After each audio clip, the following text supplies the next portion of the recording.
Shalom, shalom, peuple de Dieu. Shalom, shalom, peuple de Dieu. Ce matin, nous voulons partager les pensées de Dieu. Et la pensée qui nous réunit ce matin, c'est faire ses adieux. Nous voulons prier pour recommander ce moment entre les mains du Seigneur. Seigneur, nous te prions.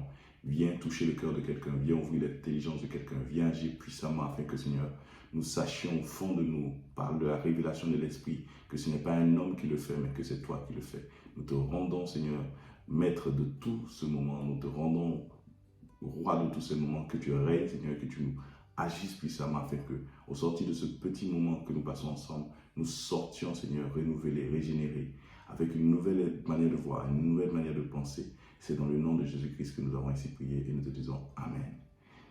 Amen. Soyez bénis. Donc, la pensée qui est la nôtre ce matin, c'est faire ses adieux.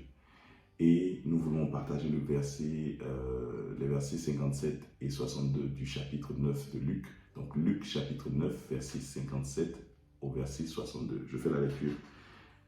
Pendant qu'il était en chemin, un homme lui dit, « Seigneur, je te suivrai partout où tu iras. » Jésus lui répondit, « Les renards ont des tanières, les oiseaux du ciel ont des nids, mais le Fils de l'homme n'a pas de lieu où il puisse reposer sa tête. » Il dit à un autre, « Suis-moi. » Et il répondit, « Seigneur, permets-moi d'aller d'abord ensevelir mon Père. » Mais Jésus lui dit, « Laisse les morts ensevelir les morts, et toi va annoncer le royaume de Dieu. » Un autre dit, « Je te suivrai, Seigneur, mais permets-moi d'aller d'abord prendre congé de ceux de ma maison. » Jésus lui répondit, « Quiconque met la main à la charrue et regarde en arrière n'est pas propre au royaume de Dieu. » Je refais la lecture.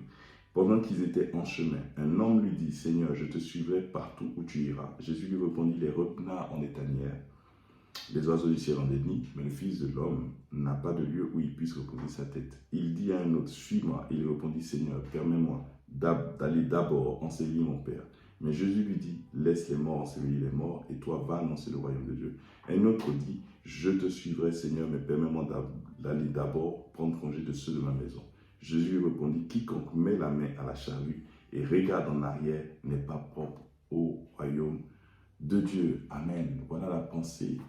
Et voilà le verset, la pensée faire ses adieux et les versets que nous venons de lire qui vont nous aider ce matin.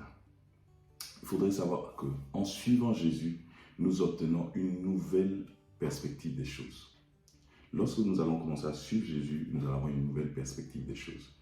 Ici, ce passage nous parle de comment nous séparer de nos amis, de nos parents, de nos objectifs, de nos visions, de notre travail et même de tout ce que, de nos travaux et de tout ce que nous avons comme chemin que nous avions déjà emprunté. Et quand le Seigneur vient et qu'il parle de celui qui met la main à la charrue n'est pas, et qui regarde en arrière n'est pas propre au royaume, ce n'est pas dire qu'il faut faire un adieu à ses parents, à ses projets, à tout ce qui peut nous entourer. En fait, le Seigneur Jésus-Christ va, lorsqu'on va le suivre, nous donner une autre manière de voir les choses. On aura un autre regard sur nos parents, on aura un autre regard sur nos projets, on aura un autre regard sur notre volonté, on aura un autre regard sur nos perspectives. C'est pour cela qu'il est très important de pouvoir, lorsque le Seigneur nous appelle, nous séparer de ces choses-là. Aujourd'hui, l'appel du Seigneur, c'est à la séparation. Nous devons nous séparer de ces choses-là. Et lorsque nous nous séparons de ces choses-là pour suivre le Seigneur va nous donner la bonne manière de pouvoir recommencer ces amitiés, recommencer cette fraternité, recommencer ce projet, recommencer toutes ces choses-là. Faire ces adieux n'est pas un adieu définitif. Faire ces adieux, ce n'est pas dire que bon, c'est fini, on ne se reverra plus. Dans la langue chinoise, par exemple, le mot adieu n'existe pas. Le mot qui existe, c'est on se reverra ou je te reverrai. Donc, lorsque le Seigneur ici nous donne ces passages, de nous faire comprendre que non, laisse les morts aller enterrer les morts, va annoncer l'évangile, celui qui met la main à la charrue et qui regarde en arrière n'est pas propre au royaume de Dieu. En fait, il est en train de nous expliquer que dans la situation actuelle où tu es, tu as besoin de te séparer de tout ce qui n'est pas en ordre avec le Seigneur, de tout ce qui va t'empêcher de pouvoir accomplir la volonté de Dieu. Et lorsque cette séparation-là a lieu, le Seigneur va te montrer quelle est la bonne perspective à avoir par rapport à tes relations familiales, à tes relations euh, de travail, à tes projets, à tout. Et nous tous, nous avons besoin de faire ces adieux-là. C'est difficile, c'est quelque chose de très difficile parce que, bon, je me rappelle très bien un exemple d'une jeune dame qui était actrice et au moment où son rôle d'actrice, elle devait prendre de l'ampleur, on lui a proposé un rôle et elle venait de faire la rencontre de Jésus. Et elle a dit, je stoppe ma carrière. Et tous ses amis et ses parents, ses collègues lui ont dit, mais t'as pas réfléchi, tu prends une décision comme ça. Est-ce que tu penses que c'est le bon choix? Elle a dit, non, moi je stoppe tout. J'ai besoin du Seigneur. Et pendant pratiquement 1 année et demie, elle est restée avec le Seigneur. Elle a cherché le Seigneur, elle a découvert le Seigneur. Et le Seigneur s'est révélé à elle et lui a montré dans quelle direction elle devait orienter son travail, sa vie, son existence, quels étaient les objectifs à atteindre. Et vous savez, lorsqu'elle avait fini ce travail avec le Seigneur lui a permis de rattraper le temps qu'elle avait perdu parce qu'elle a eu un rôle dans un des films importants qui existe, je crois que c'est Black Panthers, un film très important. Donc sa carrière a décollé à un niveau que vous pouvez rarement imaginer parce que là maintenant elle est connue internationalement à un niveau un peu plus important.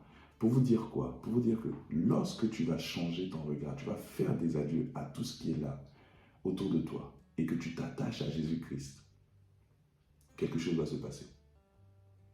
Il va se révéler à toi et il va te montrer comment le suivre. Tu es acteur, comment tu dois le suivre en tant qu'acteur. Tu es professeur, tu dois le suivre en tant que professeur. Tu es comptable, comment tu vas le suivre en tant que comptable. Tu es un fils, comment tu vas le suivre en tant que fils. Tu es une femme, comment tu vas le suivre en tant qu'épouse.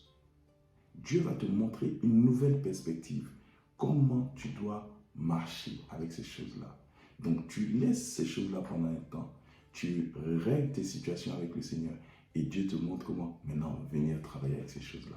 Et donc c'est le message que le Seigneur voulait que nous partagions aujourd'hui. Et je fais la lecture encore. Il dit au verset 62, « Quiconque met la main à la charrue et regarde en arrière n'est pas propre au royaume de Dieu. » Si tu n'es pas capable de faire des adieux temporaires à ta famille, temporaires à tes amis, temporaires à tes ambitions, temporaires à ta volonté pour voir le Seigneur, pour rencontrer le Seigneur, pour qu'il puisse te modeler, te maxer, te donner une nouvelle vision. Ben, en fait, si tu n'es pas capable de faire ça, c'est que tu n'es pas propre au royaume. Je ne dis pas qu'il faut se séparer définitivement, mais je dis qu'il faut à un moment donné, parce qu'il y a un temps pour tout, chercher la face de Dieu afin de pouvoir revenir vers nos parents. Et en suivant Jésus, nous obtenons une nouvelle perspective des choses. Voilà ce que le message du Seigneur pour ce matin. Alors je veux prier le Seigneur pour ta vie, mais avant, te rappeler que ces vidéos sont là juste pour t'inviter, t'inciter à la lecture de la Bible. Et aujourd'hui, depuis que nous avons commencé ces vidéos, nous sommes arrivés à la lecture de Genèse chapitre 35 jusqu'à Genèse du moins chapitre 33 jusqu'à Genèse chapitre 35. Donc de Genèse 33 à Genèse 35, c'est la lecture de ce matin. Et Matthieu chapitre 10 du verset 1 au verset 20. Genèse chapitre 33 jusqu'à chapitre 35, Matthieu 10 du verset 1 au verset 20. Je veux encourager quelqu'un, ne perds pas de vue cette initiative que tu as commencée en lisant la parole de Dieu. Commence pas à pas et tu verras qu'au bout de quelques temps, tu auras lu tout ce que depuis tu voulais lire mais que tu n'arrivais pas. Je veux prier maintenant pour la fin. Seigneur, nous voulons te recommander ces choses-là. Touche le cœur de chaque personne à être capable de pouvoir faire des adieux, Seigneur Tout-Puissant, à ce qui l'environne, pour pouvoir comprendre comment Dieu veut qu'il marche en tant qu'enfant, comment Dieu veut qu'il marche en tant qu'un leader, comment Dieu veut qu'il marche en tant qu'une épouse, comment Dieu veut qu'il marche en tant qu'un serviteur, comment Dieu veut qu'il marche en tant qu'un appelé, quelqu'un qui a une destinée prophétique. Dieu veut qu'il marche dans sa destinée prophétique. Alors tu agis puissamment afin que ceux-là qui hésitaient encore, à la vue de cette vidéo, décident d'abandonner toutes ces choses-là, de faire leurs adieux à cette vie-là et pour rentrer dans une autre dimension, pour que leur perspective soit changée par toi, au nom puissant de Jésus-Christ. Nous avons ainsi prié et nous te disons Amen.